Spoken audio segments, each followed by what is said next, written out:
the mission is about removing the friction between the intent of eating more fruits and vegetables every single day and the action of actually doing it. And the reason this is our mission is because fruits and vegetables are the one thing that are objectively good for us. You cannot argue with fruits and vegetables.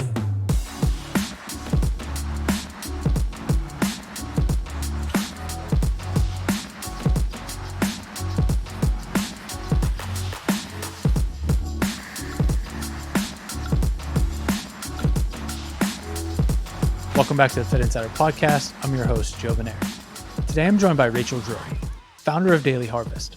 In this episode, we discuss Rachel's 10-year journey since founding the company. Valued at more than $1 billion in a 2022 funding round, Daily Harvest is reimagining frozen food. Now, as Rachel prepares to step down from the CEO role, we talk about entering grocery stores, weathering a recall, and trying to transform a broken food system. Let's get into it. Before we get into the episode, I want to tell you about a new service we launched. Every business leader knows hiring is hard. That's why we created Fitt Talent. It's a specialized recruitment firm helping health, fitness, and wellness companies hire world-class talent. We tap the Fitt Insider community and our broader network to place high performers in impactful roles. If you're planning your next hire, visit talent.fitt.co to learn more about our recruiting services and get started today. Hi, Rachel. Welcome to Fitt Insider. Thanks for joining us. Thanks for having me. I'm excited to be here. Yeah, likewise. Very excited for this conversation. I think both the brand Daily Harvest listeners will be familiar. Many of them might even be customers, but for the sake of kicking off the conversation, maybe could you give us the quick introduction about you and kind of the state of Daily Harvest? Sure can. Well, I started the business almost 10 years ago now, which feels wild to say. And the business was really created out of personal need. I saw the way that I was eating. I saw the way that I was living.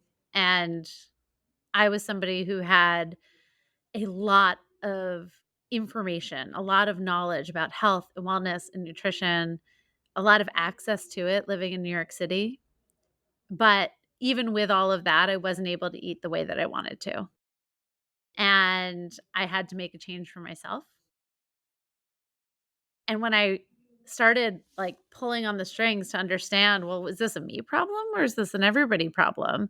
I realized really quickly that there was this huge need to solve for not only eating better, but doing it in a really convenient way and doing it in a way that was sustainable. And that is where the idea came from. 10 years later, we've grown a lot. Um, we've been through, a lot of different versions and iterations, and we've expanded our portfolio of culinary offerings. But really, the mission is about removing the friction between the intent of eating more fruits and vegetables every single day and the action of actually doing it. And the reason this is our mission is because fruits and vegetables are the one thing that are objectively good for us.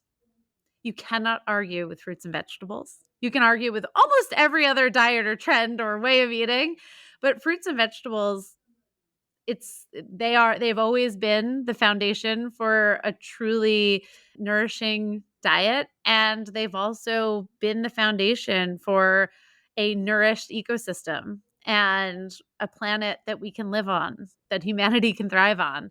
So that really is why Daily Harvest started, and the mission that's behind every decision that we've made in the past years.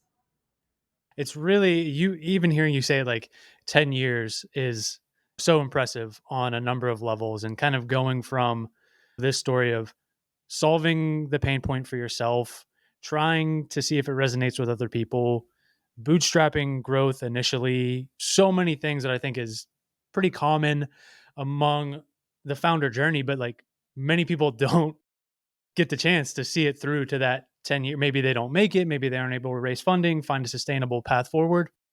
And this underlying thing of there's like a simplicity about it, which is like convenience. That awesome. It makes sense. Everybody wants things to be easier. We don't have enough time. Fruits and vegetables. These are good for us. We all want to do things that benefit our health. And then continuing to do that in a way that resonates with people, making it compelling and interesting, and the marketing and branding, all these things. and you talk about it like getting with this mission of healthier people and planet and all these things. How have you been able to like bridge that gap between seemingly the simplicity of healthy and convenient that, but like really bringing this mission around to like, hey, we want to change some of these things that we all kind of know, like when we look at our health or the planet or like that are such huge problems. Like that's a massive undertaking that maybe is not so obvious when you just look at like, oh, we're kind of delivering frozen fruits and Totally. vegetables. So that's a really big question, that you asked. So I'm gonna try to attack it from a few fronts, but there are a few pieces to it. One is that mission, and it's about removing the friction, and that friction removal, right, isn't just making it easier to actually eat, right? But it was also taking all of the health washing and greenwashing that exists out there and boiling it down to that simple truth of eating more fruits and vegetables and making sure that those fruits and vegetables, when you consume them, have the intended benefit because we know that they were grown right and we've maintained the integrity of those fruits and vegetables by farm freezing them. So we are a frozen business.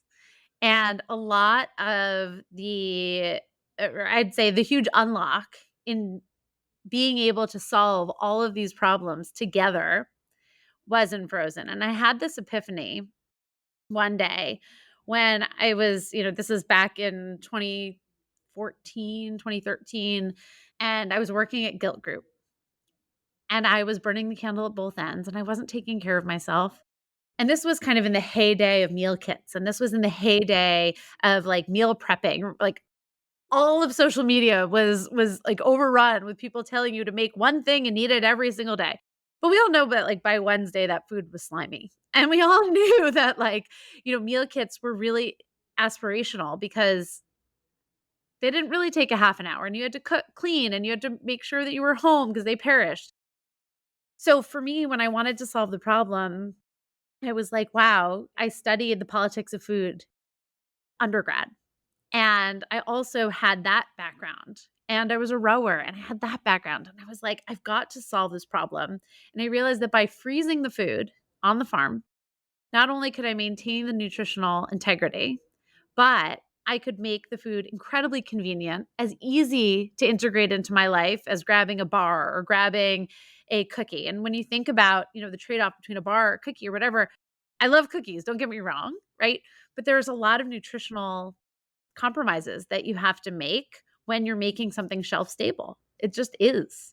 And you probably have to add a lot of sugar and salt to them, and you have to ultra refine and ultra process things because food in its like most unadulterated form perishes. It is meant to grow and become like, go back into the earth.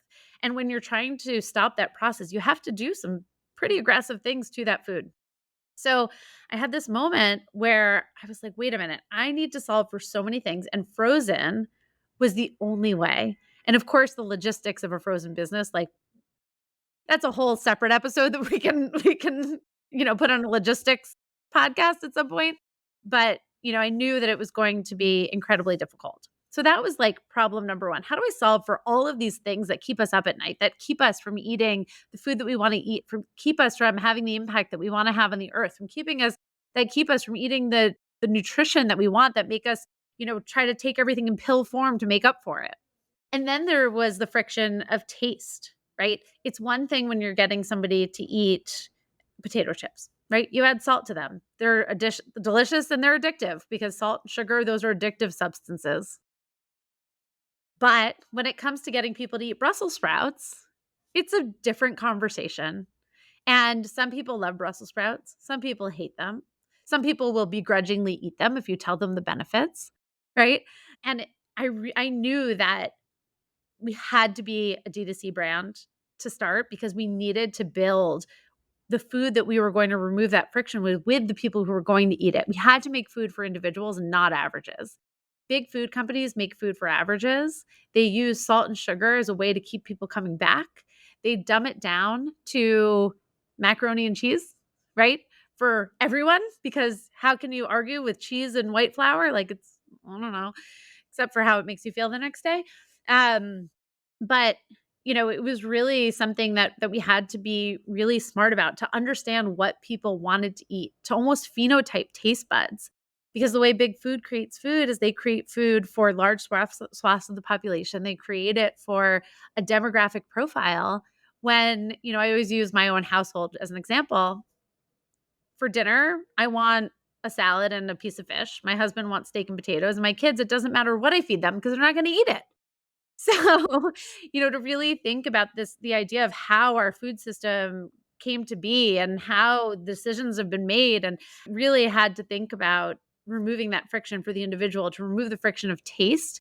Because ultimately, if somebody doesn't want to eat their Brussels sprouts, you're not going to get them to eat their Brussels sprouts, right? But if they really like sweet potatoes, or if they really wanna eat kale, or if they don't wanna know that anything is there, they just don't wanna taste it and they wanna taste chocolate, right? I had to create something that would remove that friction as well.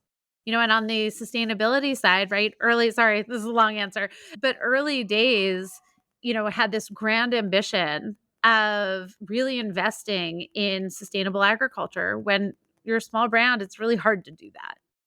So did what I could in the early days, but knew that there would be a certain point in scale where I could invest with farmers in making the transition from conventional to organic, and investing in biodiversity and cover cropping and all the things that create healthier soil, more nutrients in the food that we're eating. So as soon as I hit a scale to be able to do that, signed right up, and have been able to make a huge impact to make sure that the food that people are eating has that intended impact, not only on themselves but also on the planet and the food system. And anyway, there's a lot to it, all wrapped up with a brand that is was meant to just take the pressure off, right? There's so much health washing and greenwashing in the world. And it's gotten to a point where for everything that you read about, for every argument that you read why something is good for you, you can find three that are why it's terrible for you. That's just the world we live in. There's so much information, and everybody's a scientist, and everybody is an authority, which is why the simplicity in saying that we're just here for the fruits and vegetables, we're just here for the F&V, is our brand.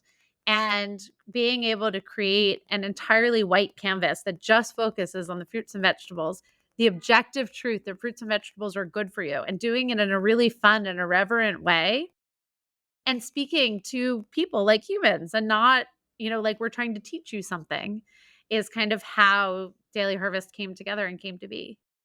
I think that all of that is really interesting, and thank you for sharing. I think getting to some of these underlying and maybe even behind the scenes, like deep thought, mission oriented, really focused, drivers is like, it's not maybe obvious or in your face, or you're not pushing it on people. I think in the same way, to your point around like the packaging, the branding, the messaging, the voice, all those things, but you are almost like sneaking it in a way that's like, oh, we're getting healthy, but we're not telling people in such a dogmatic and confusing industry of nutrition, like, We just want you to enjoy it.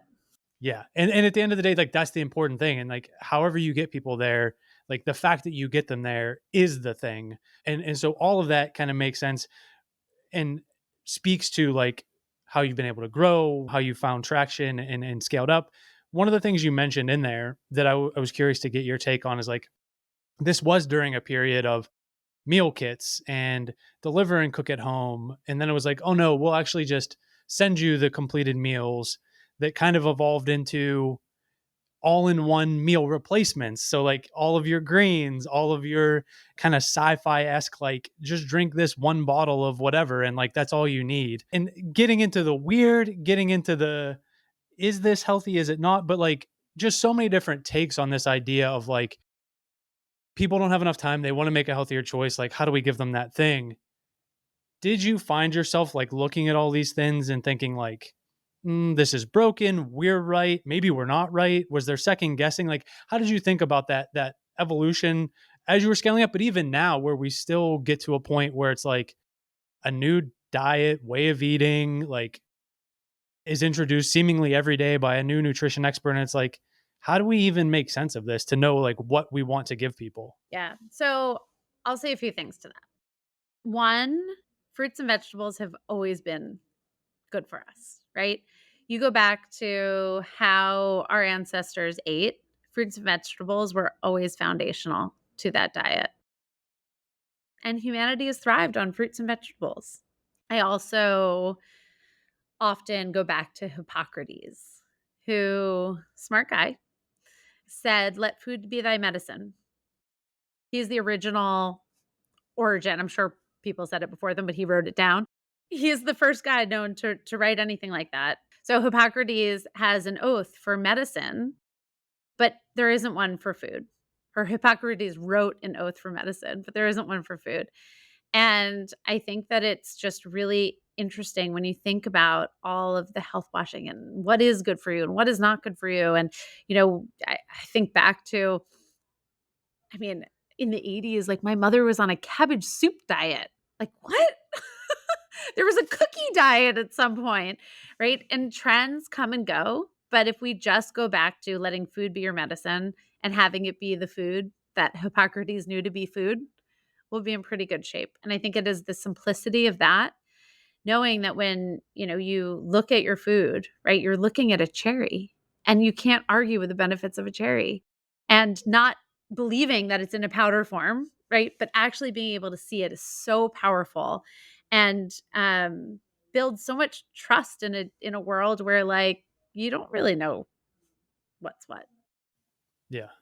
That shift has, I don't know, I feel like I spent most of my career and also like personal interests in like the fitness and wellness space, and obviously trying to make healthier decisions at different times for performance as an athlete, and now for just like general health and trying to fit it into a busy schedule. And it seems like it has moved into the forefront in a way that hasn't been the case before. Like starting to push back against big food and starting to push back against ultra processed foods. And now obviously food is medicine kind of moving into the forefront with different startups, trying to enable access and the overlap with the kind of medically tailored meals. And now you have, private companies, startups, some have gone public like yourself, who have been championing this movement towards like, hey, we need to make healthy food, real food, fruit and vegetables more accessible. But that at times is a direct conflict with profit, with subsidies, government policy, and a lot of just like underlying root causes that either go ignored, unaddressed. I think for the vast majority of people, how do you kind of either reconcile or manage that? Like, hey, we want to move things to organic, to regenerative, to biodiversity, to food quality and nutrition, but like there's not an easy path to do that. And seemingly everything is stacked against us to be able to do that. Like, and so it's like, why and how, when like the easy way is what we see with big food, is just like, let's put salt, sugar, everything in it. Let's race to the bottom and just sell more of whatever we can sell. Um, and have just like really no ramifications for health or anything other than just to make more money. Totally. It is really challenging and it's really complicated. And, I have the benefit of having had studied this in school. So have just had a lot of information coming in. And what I realized in hindsight is that it has to be part of the business from day one. You cannot reverse engineer it, right? So all of these startups that are coming in to the market and building mission driven, purpose driven businesses with benefits, we'll call them, um, I think is the only way forward because, as I alluded to earlier, big food company, it's in the public crosshairs. It is in the being in the public markets makes it really hard to make business decisions that hurt profits. It makes it almost impossible. And humanity needs better than that. Humanity needs a different solution. So to be able to build things like, investing in more regenerative agriculture, investing in organic farming, if you are trying to reverse engineer it as like an ESG play, it becomes really, really hard when it impacts your numbers. But if you build it that way from the beginning, knowing that organic food is expensive, right? I don't pretend that it's not because you can't, but supply and demand are, it's a very basic concept that, if you can increase the supply of organic over time, you can bring down the prices. So it's a long game, but if it's not built into the fabric of the company and part of the mission from day one, I think in food, it becomes very difficult to reverse engineer and to make an impact later on once those profits have become expected. And that to me is a sustainable model that helps us make an impact on a system that doesn't even need to be um, evolved. It needs to be scrapped and started again. Like, I think that the food system, between subsidies, between America's addiction to salt and sugar, between how our grocery stores are so reliant on shelf stable food, like there's so much to it. I do think that it's just going to take a lot of innovation and a lot of entrepreneurs starting with this mission, or with a regenerative mission in mind, with I always laugh at the whole better for you category in CPG. I'm like, what about objectively good for you? Like when did our bar become slightly better than terrible?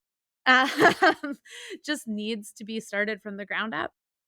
That's interesting because I had a question as it relates to that, and it kind of fits what we were talking about. Like even this like better for you CPG, which is just become like in some instances like let's have a sleeker, cooler looking brand on the thing that exists with like moderately, negligently different. And so there's like, is that good? I don't know. Is it better? Maybe, but like it's definitely not solving the root problem.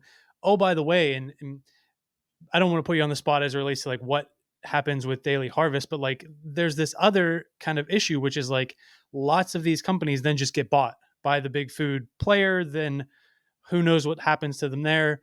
How do you think about that as it relates to daily harvest or just the category in general, where like that is the end game? I mean, I look at a lot of these decks as well, and you see like, what's the plan? Oh, we're going to exit to craft. We're going to exit to whoever. And like, but isn't that just perpetuating the thing that we're trying to change? How does that actually do anything? I would say that there are some CPGs that recognize the problem and are making investments into the future to future proof their own brands, of course, but also to really invest in other brands that have built in some of this mission, some of this purpose, and some of this vision from the start. So I would say not all created equal, but generally it's really, really difficult and challenging. And for us, I would say as long as people continue to vote with their dollars, then there's more innovation that, can be that can come to market. So I'm not just saying it has to be through Daily Harvest, but voting with your dollars and saying, I'm deciding not to trade like my health and wellness and the future of our planet for this quick hit of like something that's super convenient or something that's filled with salt and sugar that is like satisfying a need. Yes, sometimes it's delicious, and yes, when you're in an airport you're going to grab the thing, and like all of those things are situations that we all find ourselves in. But if, as people are getting educated and learning about the importance of our food system for both human and planetary health, to be able to vote with your dollars and choose the brands that are making these investments, I think that that is the only way. And I don't think it's going to happen through a nonprofit. I do not think it's going to happen through CPGs leading the way. So I think it has to be through innovation and entrepreneurship. Yeah, it's seemingly running into this same issue in like food and thinking about like the root causes and operating within the system versus building a new system and like the innovation that exists there. The same thing is happening with like healthcare and digital health. Like, well, are we just putting a different sticker on like the traditional healthcare system and like Or are we solving the problem? Do we work with them? Do we go it alone? And yeah, I don't know. There is no easy answer. And that does, on one hand, make things challenging for everybody. But on the other hand, creates opportunity for founders and entrepreneurs and operators to kind of build this better way, and like you said, with consumers to make those choices with their dollars. Part of that gets to even the evolution of Daily Harvest. Like initially DTC and only kind of delivery, now getting into the frozen food aisle and expanding obviously products from like the shakes to a whole array of offerings for different meals and different types.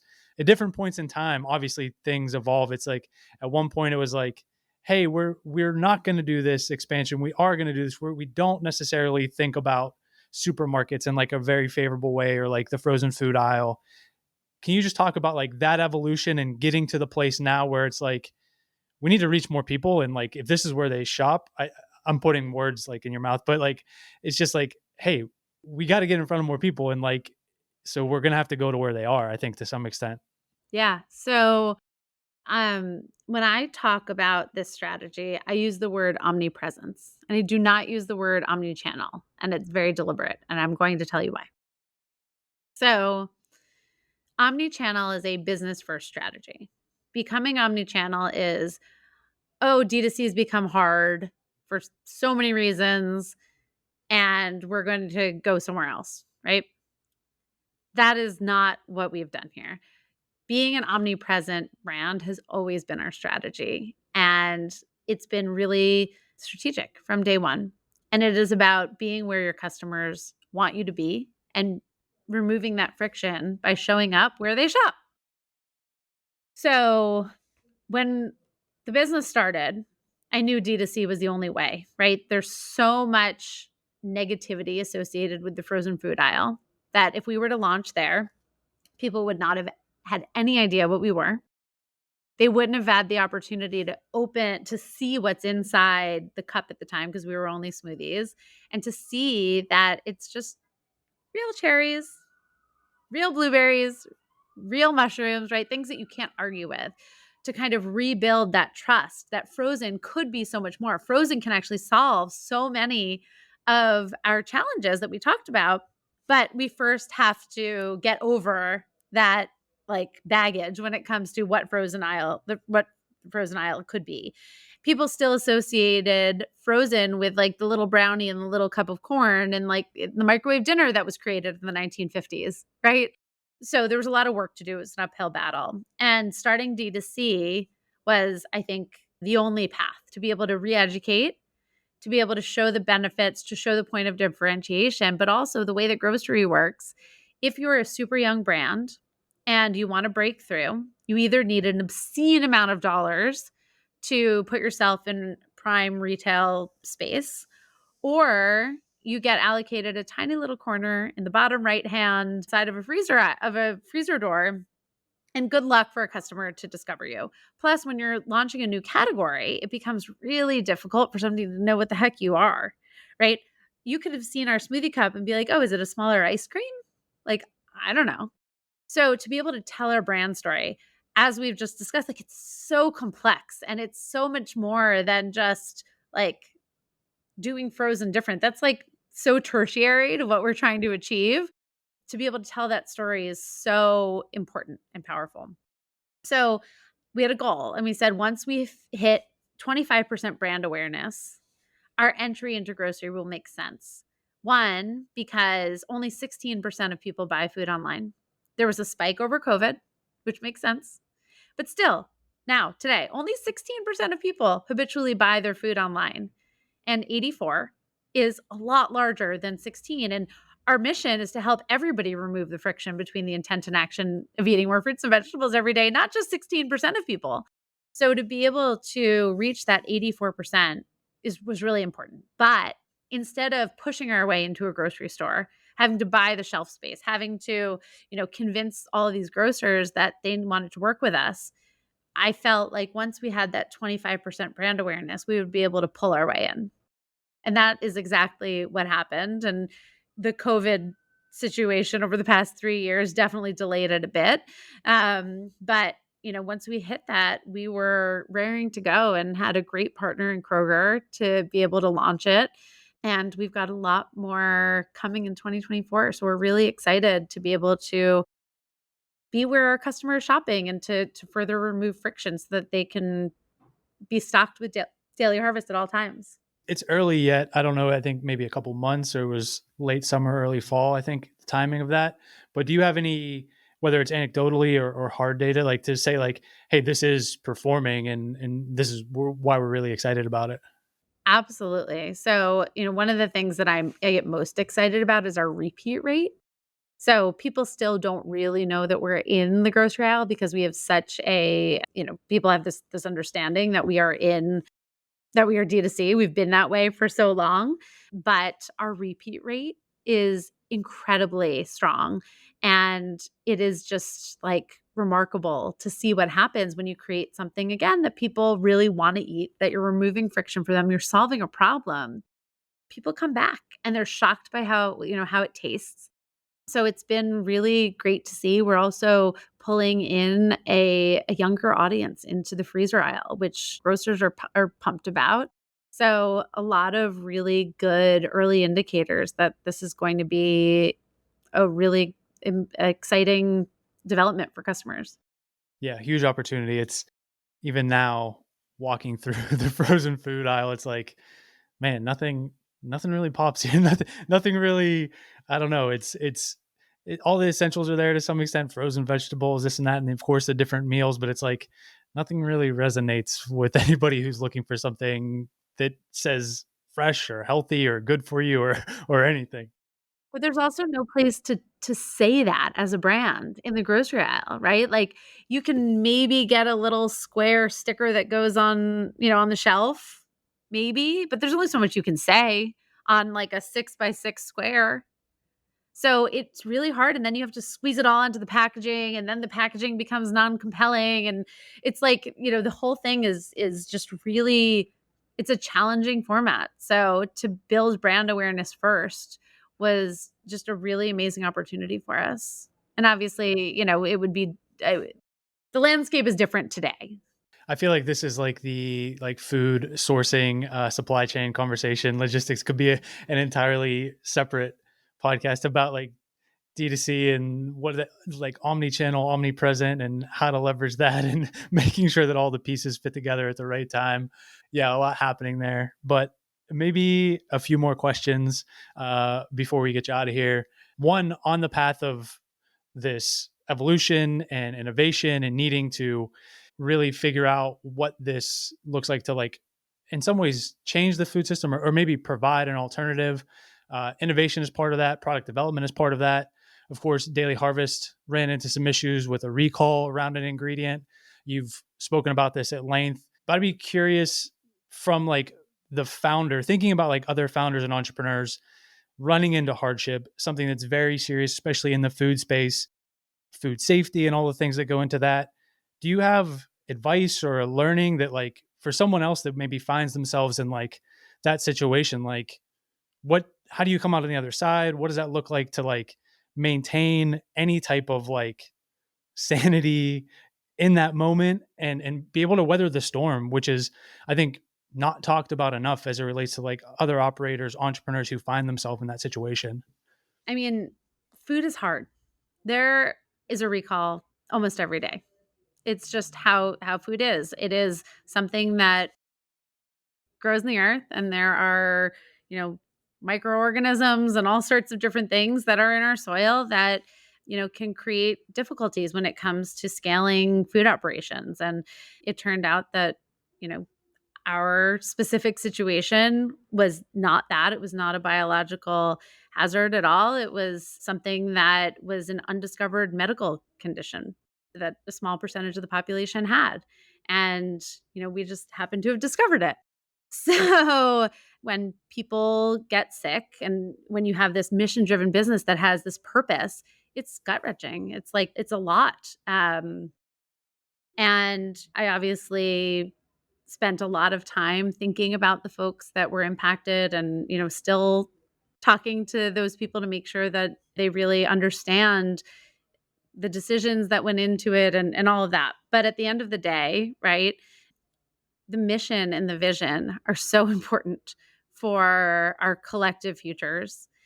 And that is where I tried to stay focused because it's the only thing to do. And, there's a lot of, I would say, like, different perspectives on how we handled it.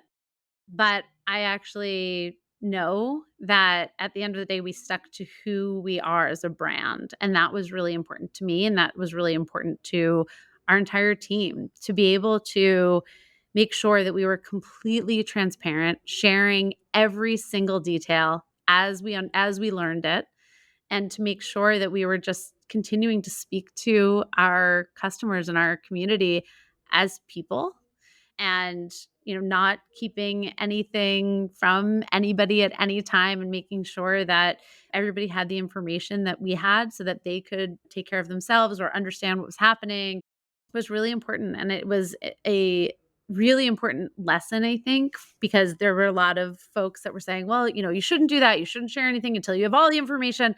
Well, guess what? It would have been a year and a half till we had any information. So, to be able to stick to our ethos about how we want to interact with our community and how we want to be completely transparent at all times to counter things like health washing and greenwashing. In this instance, it was the same. So I think something that was really important in hindsight was sticking to our guns there, and ensuring that we didn't stray from who we are and how we show up. I would also say that, it turned out to be an ingredient that didn't have a lot of distribution. And, it's not that it wasn't in the market, it's just that there wasn't a significant amount of people who had consumed it and then talked about it. So to have, the opportunity to rethink, like, do we always want to be the innovator in the food space? I would say yes sometimes and no sometimes. And when it comes to an ingredient that isn't widely distributed in a specific region, we don't need to be that innovator. Biodiversity is incredibly important to us, but we're now going to make absolutely sure that something has been widely distributed in the United States for, at least a year, 2 years before we go, add it to anything. So I think those are the two big learnings. Yeah, the kind of underlying, well, I guess the through line of the entire conversation has been like this mission driven, adhering to this goal, thinking long term, big picture. And you said it at one point, which is like, you can't like kind of sneak that in like down the road. You can't like, oh, we'll circle back to like what the why is or why we're doing this or how we make decisions.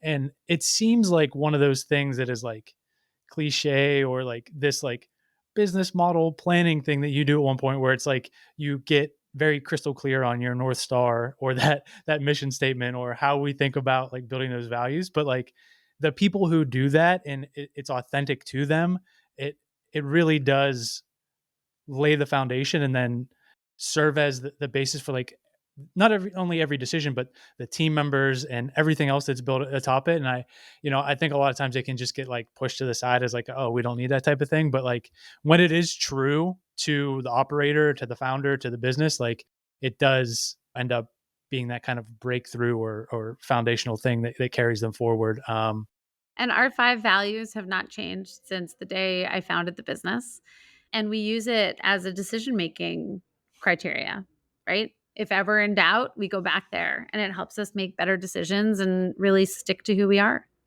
Yeah. And as you think about like looking forward, you've been at it for 10 years. There's been all types of growth and change. And as we talked about challenges over that period of time, more recently, it was announced that you're stepping out of the CEO role or down from day to day operations. Can you just talk about that transition, why now, and like what that looks like going forward? Yeah, so I actually had a personal health scare this summer, and I had never really had that before. I've had, like, little things come and go, and being a CEO and being the founder of a business that's really trying to make change in a really complicated space is incredibly taxing. And being at it for 10 years at 24 hours, 7 days a week, 365 days a year sounds like a cliche, but it's literally not, right? Like, I'm not proud of this, but like, I didn't take maternity leave with 2 children, you know? And like, just there's been a lot. So when I had this health scare this summer, I was like, "You know what? The business is in a good place. I have an amazing team." And I felt like it was time for me to prioritize my health because I had to. And I felt like 10 years in, it was like the right time to make that decision. And all of the vision and the mission and the values, everybody, at Daily Harvest can recite in their sleep. So, mission accomplished as far as the founder is concerned, and staying on the board as the chair and being incredibly involved in the day to day still. I'm not going anywhere, but I am taking some of the pressure off so that I can do things like go for a run in the morning to make sure that I'm, doing what I have to do to be around for as many years as I want to be for my family. Yeah, I actually think it's fantastic to have that. I'm sure it was a number of years you probably thought about it and wrestled with it and had conversations, and now getting to the point where you have to do it, and hopefully making that transition, being like, oh look, everything's everybody's good, like it's still doing exactly what we planned it would do, but also having that involvement to do the things where you can disproportionately add value or have impact, or you're still making the rounds now, doing interviews and talking about it. So in having 10 years in, the founder still in the CEO role is abnormal to begin with. So even that, I'm sure but a huge accomplishment, and still, like you said, lots of work to do to carry on the mission. And I mean, there's nobody who's more passionate about this space, about the food system, about agriculture, about, the politics behind it all than me. So, to be able to spend more of my time there also is something I'm really excited about. Yeah. And last question, maybe we'll wrap up.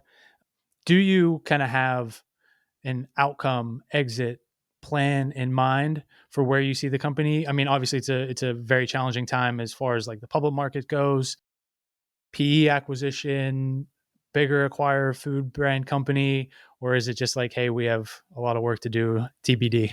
Yeah, I mean, like, the answer is gonna be very unsatisfying, but it is the truth, and it is just that, we have a really big, lofty mission. It's to help everybody eat more fruits and vegetables every day, and there's a lot of work to be done, and if, at some point we find a partner that helps us make progress in doing that, then I think that it would make sense. But it's really about the mission and what we set out to do, and how we can scale our vision and reach as many people as possible. Yeah, still like a lot of work to be done.